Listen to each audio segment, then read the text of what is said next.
What is an alternative fighting game? Well, it's a fighting game that takes the traditional framework of a regular fighter and changes enough elements for it to still be a fighting game, but also be its own thing. We have 3 of these bad boys lined up which cover the 3 extremes of alternative fighters, so let's stop wasting fucking time and get right into it.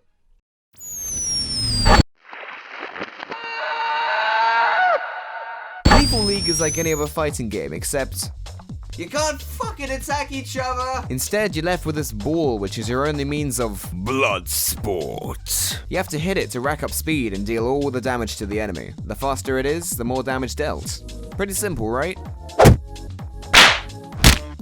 Nope! Like any good fighting game, the skill is built on the foundation that is combos! Whether that be ones pre-built into the game to make certain attacks happen, comboing different singular attacks together to deal more damage, or what Lethal League does. You have 3 significant moves: a bunt, a grab, and a hit. Bunting works as a control method. It makes it temporarily lose all its momentum and hits it directly up in the air, trading ease of interception for control, which plays around with risk-reward factors. Grabbing has the same goal, but this time on the x-axis. The reward is significantly lower, but so is the risk. And then there's hitting. It's the one you do fucking pretty much all the time. It's pretty much the best one because you can aim the ball wherever you want and you add a bunch of fucking power to it. If you jump and hit it at the same time, it goes BOW! It's pretty fucking cool. And if the enemy's midway through a hit, you can time it perfectly and intercept the ball and it goes BOW! It's pretty fucking cool. But the main difference between a normal fighter, a platform fighter, and Lethal League is the exponential increase in speed.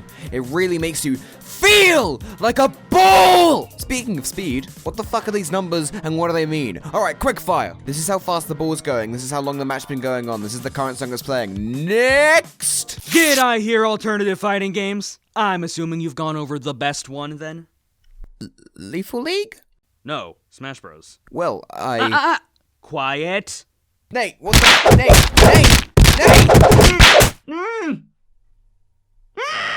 Alternative fighting games, huh?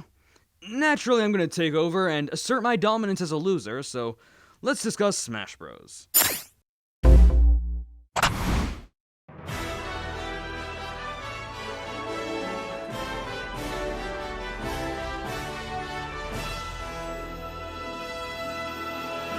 Smash Bros. First released on the Nintendo 64 in 1999. You know, the year of Stuart Little. So, right out the gate, folks realized that this ain't another Street Fighter. Pick up a controller and start playing, and you'll realize that Smash Bros. Features a lot more mobility than most other fighting games at the time. Those have a bit more weight to them and less movement options. Smash's gameplay is a bit of a simple 4-step plan. Hit your opponents, rack up enough damage, the higher the damage, the farther they fly when being hit, and then manslaughter. This game was designed to be accessible to anyone and everyone. I'm the type of person who picks up a King of Fighters game and is bad at it. I can't remember all these button combos, let alone be good at the game, so something as simple yet in-depth as Smash is such a nice change of pace for me and many others. Now obviously, this game's main selling point is the fact that it has so many different video game characters in its roster. Mario, Pikachu, Steve, Cloud, Solid Snake, Pac-Man, Banjo and Kazooie, Kirby, Link, Mega Man, Ryu, Shulk, Simon Belmont, Bayonetta, that stick figure I drew in class when I was bored. And there's so much more to do. A single-player story mode, thematic spirit battles, and other fun little distractions. So, if you're a video game fan, there's bound to be something here for you. Come here! Ah!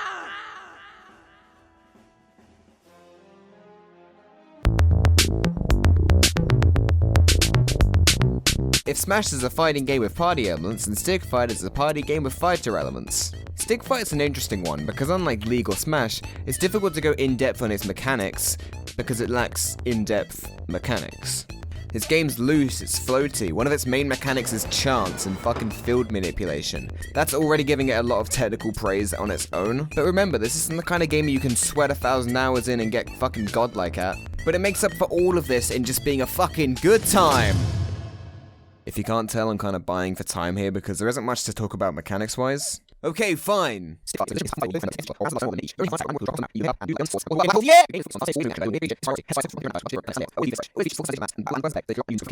It also has a stage builder.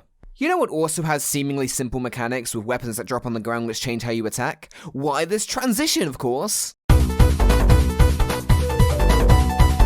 I love this game! Calm down, Mexi.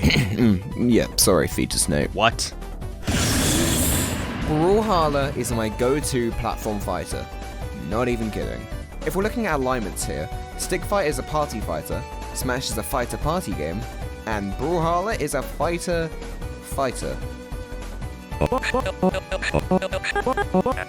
Well, basically, it means that unlike Smash, it's designed as a fighting game primarily. It has the same philosophy of design as any traditional fighting game. Getting good fucking sucks, but it feels great when you are good. What are the fucking mechanics then, Mexi? Alright, so there's a bunch of characters. They all have light and heavy attacks, and they do different things depending on the direction you're tilting. Every character has 3 states of play. We'll call them Neutral, Weapon 1, and Weapon 2. The 2 weapon states are caused by grabbing the weapons that drop on the map. There are 12 weapons in the game, and each character has 2 weapons assigned to them. Now, I'm not gonna sit here and explain addendum the mechanics of a 4th video game. I literally brought a fucking cartoon character in just to explain one because I got lazy while writing this video. And to be honest, I don't need to explain the depth of mechanics in this game. It's self-explanatory as to why this game just works. It's not fucking witchcraft, the attacks are punchy and powerful, the movement is refined to a sickening degree. Seriously, the fucking high-level players are moving at such a pace where you just don't see that in comp Smash Bros. The game itself is flexible and basically allows itself to be broken by the best players, but not to the same extent of something like Melee, where the game is completely unrecognizable from its intended gameplay. And it doesn't do this with some sort of gimmick, it's just super solid gameplay, a fun art style, and perfectly designed characters. Maybe that's all a fighting game needs.